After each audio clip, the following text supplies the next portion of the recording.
Me and the wife, we've been here for a little while. We decided to go out and check out some nightlife. The plan was maybe to have one or none, but unfortunately, I had one too many. One was even way too many to be driving, and from then on, we were there for a good while. About 4 hours we were out. Got there about 9. Place shut down at about 1-ish. I felt all right. I took off. I headed back here towards base, and as we're coming down Ellsworth Street, there's a checkpoint. A little bit farther for me, sir. Thank you. Right there. Thank you. Security forces approached my vehicle. They were like, can you go ahead and step out of the car, sir?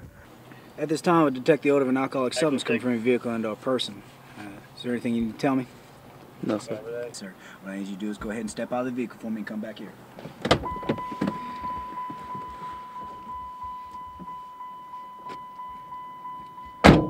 They were like, can you go ahead and come inside with us? And at that point I knew, I was in either a little bit of trouble or something was wrong. I figured maybe I was just under or something like that, and they wanted to just double check and be safe.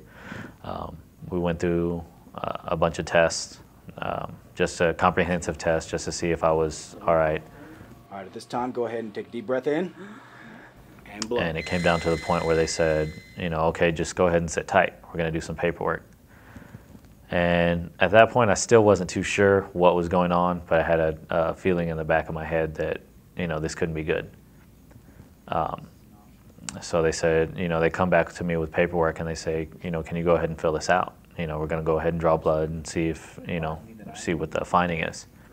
They were real nice. They weren't, I guess, jerks. They sat down with me, they explained to me, what happened. They say, we get a lot, we get these things a lot.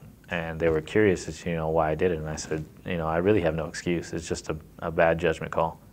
I thought it was fine, and, obviously I wasn't.